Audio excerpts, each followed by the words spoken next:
Waouh, où est-ce que t'as tes infos? Qui t'est allé voir? Qui t'a appelé? Non. Oui, Je me souviens de rien de ce que je tourne. Ah, c'est vrai? C'est très bizarre. C'est vraiment trop bon en transition. Hein. Franchement, c'est impressionnant. Bonjour à tous et bienvenue sur On Time. Elle a été révélée dans le succès planétaire 10% où elle joue le rôle de Camille Valentini. Depuis, elle brille autant devant que derrière la caméra. Je reçois la comédienne Fanny Sidney qui est marraine de la fête du court-métrage 2025. J'ai adoré faire cette interview, j'espère qu'elle vous plaira. Abonne-toi et c'est parti. Et c'est parti. Merci beaucoup Fanny. Avec plaisir. Est-ce que tu peux nous dire où est-ce qu'on est? On est au Carré Baudouin, dans le 20e arrondissement de Paris. Voilà. Et t'es là pour parce présenter que quelque chose. je suis marraine de la fête du court-métrage. Et justement, on va en parler juste après, mais c'est vrai que là, moi je viens d'Auvergne et il me semble que toi aussi. Tu viens d'où en Auvergne? De Rion, c'est une petite ville, ouais, je sais pas si tu vois. Ouais. Et donc toi, tu viens? Moi, j'ai passé tous mes étés entre le Puy, du côté de Langeac. Ok. Voilà. Est-ce que c'est peut-être un peu grâce aussi à cette origine que tu as ce côté très simple, tu vois, très terre-à-terre, authentique? Je te remercie. Alors déjà, je prétendrai pas que c'est une origine parce que mes parents ont acheté une école dans cette région, une ancienne école mairie, quand j'avais 11 ans. Donc voilà, et puis on n'est pas auvergnat et je ferai pas d'usurpation d'identité. Mais je sais pas si c'est... Je sais pas, après ce qui est sûr, c'est que c'est un endroit qui m'a forgé. Ouais. Finalement, malgré tout, bien sûr, et les Auvergnats. Bah, forgé pour tout, même il me semble qu'en CP, tu joues dans Le Petit Prince dans un spectacle de fin d'année. Et c'est vraiment à ce moment-là que tu as eu cette envie un peu de raconter des histoires, justement? Oui, c'est ça, c'est ce moment fou de rencontre, je pense, entre un texte, entre des mots à dire, et puis j'ai encore un souvenir très prégnant de vraiment cette image presque cinématographique de la poussière dans les pendrillons, quoi. Ah oui. Voilà, et de l'adrénaline derrière ces pendrillons avant d'entrer en scène. J'ai juste ça qui me reste, et après j'ai des souvenirs reconstruits par les vidéos que j'ai vues, et c'est un vrai spectacle d'enfant avec tout ce qu'il faut de chorégraphie. Donc tu n'as jamais été timide? Je suis terriblement timide. Bon? C'est très mignon, merci. Non, je suis une grande traqueuse, très... plutôt introvertie. Enfin, j'ai pas un tempérament de showman. Et d'ailleurs, mon travail comme actrice, c'est pas là où je le situe du tout. Même si j'adore me surprendre et découvrir que je peux sortir de moi-même, évidemment. Ce qui me plaît, m'intéresse, c'est le travail autour des émotions. Mais justement, c'est vrai que t'as jamais été attirée par le showbiz, la lumière, c'est jamais quelque chose qui t'a attirée? Si. À fond, évidemment, comme tout le monde. Ah bon? Non, j'en sais rien, je sais pas. Tu fais pas ça pour ça, quoi, en tout cas. Ah non, je crois pas, ça c'est sûr. Et donc, qu'est-ce qui te plaît vraiment profondément, quoi, dans ce métier de comédienne, de réalisatrice? Je crois que tu l'as dit, c'est de... Je sais pas, en vrai, c'est très bateau, mais je crois que c'est de raconter des histoires. Lavandier, dans son livre sur la dramaturgie, qui s'appelle, je crois, La dramaturgie. Il raconte en préambule que dans les camps de concentration, des hommes gardaient leur pain pour faire des marionnettes en mie de pain et continuer de raconter des histoires.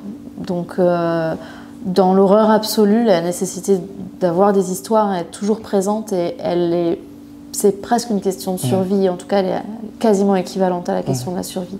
Donc voilà, je pense que c'est ça qui m'anime profondément. Ouais, c'est beau. Et d'ailleurs, j'ai appris, c'est assez fou, que en fait, tu t'appelles pas Fanny Sidney, tu t'appelles Fanny Mauferon. Mais en fait, t'as changé de nom quand t'es partie et quand t'avais 16 ans à Sydney.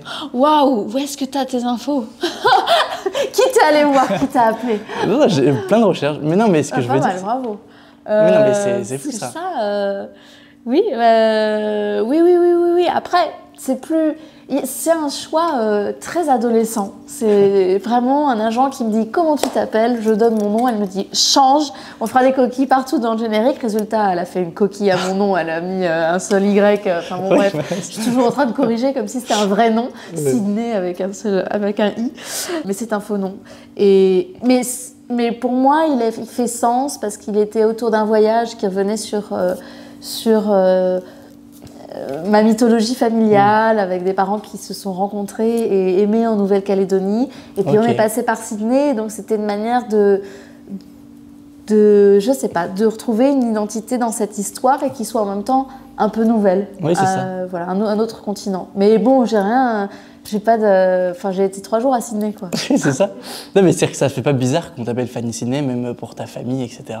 Non, mais par contre, je sais jamais comment signer, nulle part. Oui, à l'école pour mes enfants, à la crèche, je suis vraiment la maman de Madeleine et Isée, parce que je sais pas si je dois mettre mon vrai nom. Enfin non, je sais que je dois, mais il y a des moments où je sais plus comment je m'appelle. Ah ouais. C'est dingue.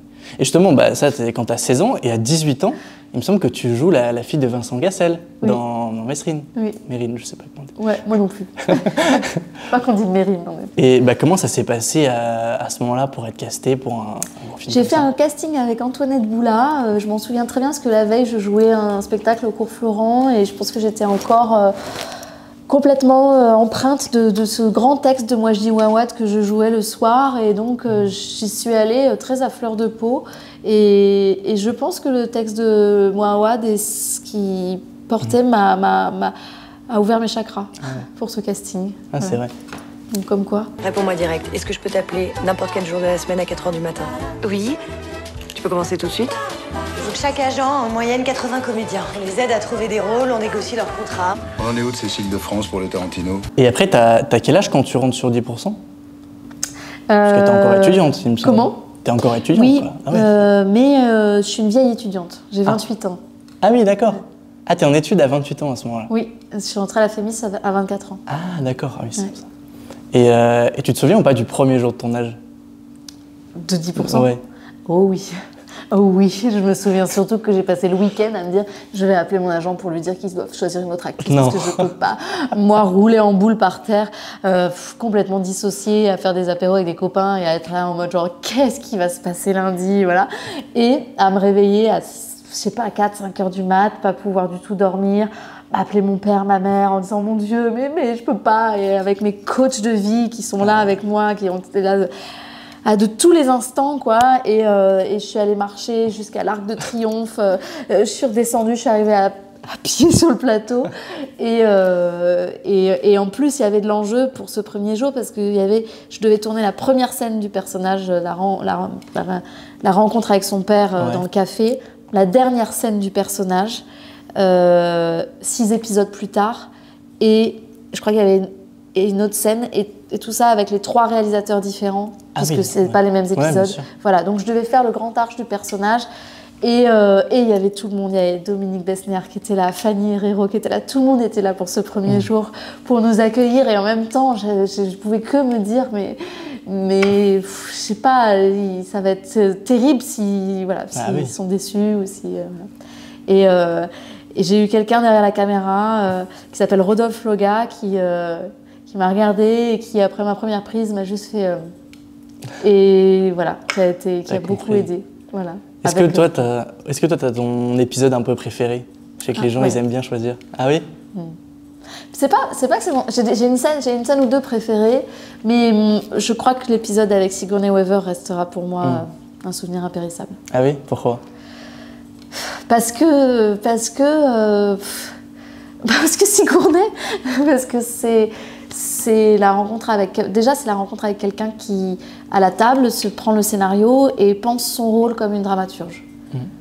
Donc c'est une leçon de jeu en fait, c'est une leçon de travail. C'est l'autorisation pour moi de me dire, c'est comme ça que j'ai l'impression qu'il fallait travailler, c'est comme ça que j'ai l'impression qu'il fallait réfléchir. C'est-à-dire pas que en acceptant de jouer dans toutes les directions, dans tous les sens, mais en interrogeant le sens qu'ont les actions du personnage, en interrogeant ce que je sens d'aligner ou pas. Et je l'ai vu juste proposer, chercher, voilà. Donc on était vraiment à la table avec le scénario. Et bon, ça a été une grande leçon d'acting en fait. Voilà. Et après, c'est aussi cette femme formidable, iconique, engagée, avec une élégance, une classe, un talent incommensurable et une générosité et une gentillesse très très fine. Et puis, non mais je peux en parler des heures en vrai. Hein, non mais vas-y, je t'en prie. Non mais voilà, c'est quelqu'un aussi qui a un sens... Je me souviens que sur la première scène qu'on a eu à jouer ensemble, on devait juste sortir de l'aéroport ensemble, dans un couloir de l'aéroport, et on fait la première répétition, et avec une classe et une élégance et une délicatesse absolue, elle me dit « Fanny, je crois que si tu marchais un pas à côté, on sentirait plus la prestance du personnage, de son personnage. » Mais je sais pas comment dire, c'était si fin. Déjà, de le voir comme ça, d'avoir senti cette proxémique des corps et voilà. Et la manière de me le dire, qui était d'une élégance sans pareille, voilà. Bon, moi, après, j'ai passé le tournage à flyer, quoi. Ah ouais, c'est beau. Ouais. Et justement, toi qui adores être aussi derrière la caméra, est-ce que tu aimerais plus tard qu'on te propose peut-être de filmer un nouvel épisode de peut-être 10%, tu vois, un comeback? Je sais qu'il y a des gens qui... Ah, de réaliser? Oui, de réaliser cette fois. Non, je suis pas sûre. Enfin, franchement... parfois, je me suis posé la question à moi-même. Je me suis auto-castée au réel. Non, bah en fait, déjà parce que moi j'aime bien avoir un directeur d'acteur. Ça va? Vous faites des Gastons à la gaffe partout derrière. On fait tout tomber. C'est trop bien. Que personne ne se blesse. Tout le monde va bien. Et non, bah, j'aime bien avoir voilà, quelqu'un qui me dirige. C'est trop dur de se diriger tout soi-même. Moi, je sais pas faire du tout. Je sais pas faire du tout. Je suis trop intransigeante. J'ai une caméra braquée sur moi. En plus, derrière, je regarde l'acteur, mon partenaire jouer quand c'est à son tour de jouer. Je joue moins bien avec lui forcément, parce que je le regarde jouer pour le diriger. Ça ne va pas du tout. Donc, un jour peut-être, mais il faudra que je sois bien entourée. Donc déjà, si je veux rester Camille Valentini, si je voulais rester Camille Valentini dans 10%, il faudrait que que je sois dirigée. Et en plus, je sais pas. Je pense que c'est une dynamique et que c'est pas la dynamique que j'aurais envie d'inviter par rapport à ma camarade de jeu. Ouais, je comprends. Ouais. Et justement, on est aussi, parce que t'es marraine du coup de la fête du court-métrage, pourquoi aussi tu vois, ça te tient à cœur de mettre la lumière comme ça sur des projets Parce que j'adore le court-métrage. Ouais, c'est vrai. Parce que je trouve que c'est un endroit trop beau d'expression, de naissance des univers, de partage, de liberté.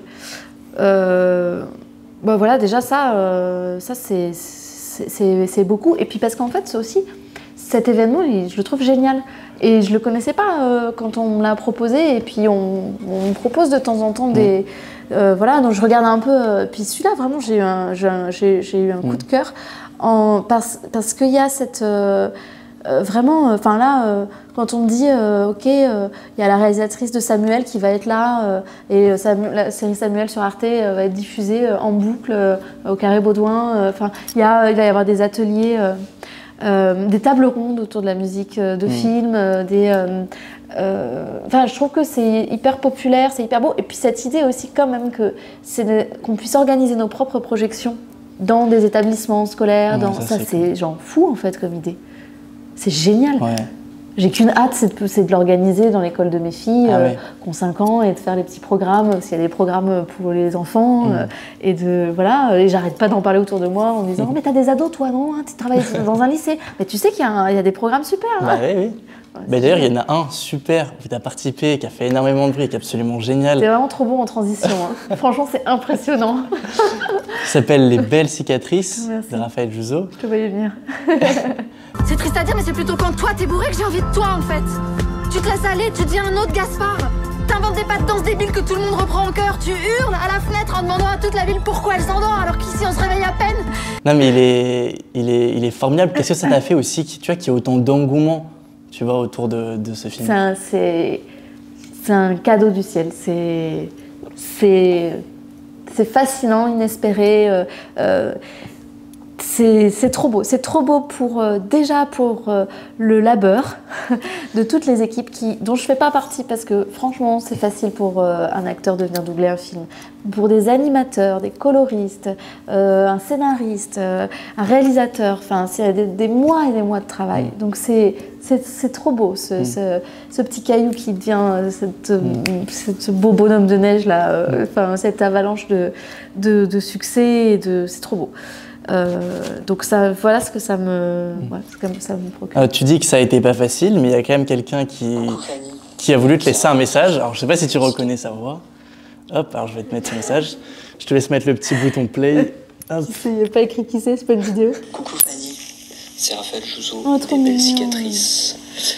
J'espère que tu vas bien. Oui. J'espère aussi qu'on va se croiser à la fin du cours. Tellement, bien sûr. Je pense que ça va arriver. Et je me demandais si tu pouvais peut-être, si tu avais envie de raconter quand on a enregistré les voix, surtout ta performance d'acteur studio. Oh là là. Tu te noyais dans... Oh, je l'ai raconté déjà tout à l'heure. un salon d'appartement vide.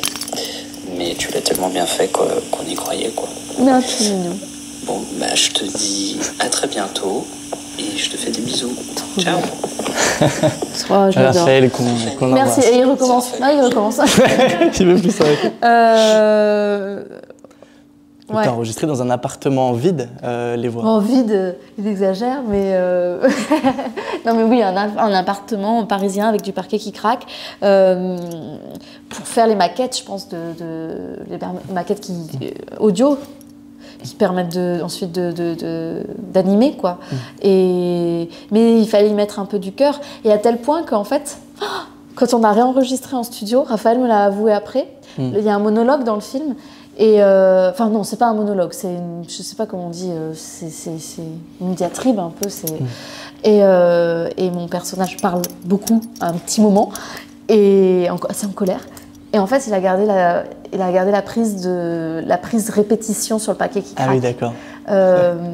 Parce qu'elle était pure, quoi. Il y avait enfin c'est comme ça qu'il me l'a dit et c'est vrai que moi j'étais portée par la découverte et l'émotion qu'on découvrait ensemble en lisant. Mais justement, c'est vrai que les dialogues ils sont hyper puissants, hyper forts. Est-ce que tu vois, ça te reste en tête aussi? Est-ce que encore aujourd'hui, après tant de tournage, tu vois, tu es capable de te souvenir un peu de ces dialogues? Je suis complètement amnésique. Ah oui, je me souviens de rien de ce que je tourne. Ah, c'est vrai? C'est très bizarre. Je me souviens juste d'un poème en serbe sur un de mes premiers téléfilms où je disais « Zazvuku tvojurech ». C'est vraiment, mais c'est terrible. J'ai appris des pages et des pages de Shakespeare, de Mouawad, de Brecht, voilà.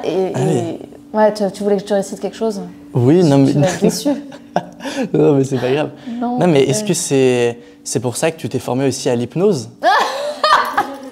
Non, mais il me semble même que t'as monté un cabinet. Non. Pour retravailler ma mémoire pour mon problème d'Alzheimer précoce. Non, ça c'est plutôt pour gérer le trac. C'est pour deux raisons que je me suis intéressée à l'hypnose. C'est pour gérer le trac et parce que je me suis dit, mais attends, c'est un outil de fou pour diriger les acteurs en fait. C'est la même chose. L'hypnose? Mais oui, c'est quelqu'un qui te souffle à l'oreille un univers auquel tu crois tellement que tu traverses des émotions et des sensations. Et que tu voyages. Si c'est pas le jeu d'acteur, je sais pas ce que c'est d'autre, quoi. Et donc, j'avais un petit ami à l'époque qui apprenait l'hypnose et qui me cobayait.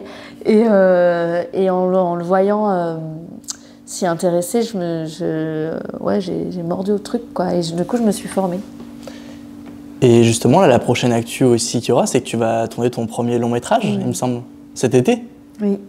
C'est quelque chose qui te tenait à cœur? C'est ton premier, hein? C'est mon premier, oui. Ah, c'est plus que ça me tenait à cœur. C'est une nécessité vitale et c'est une raison d'être. Ouais. Ah oui.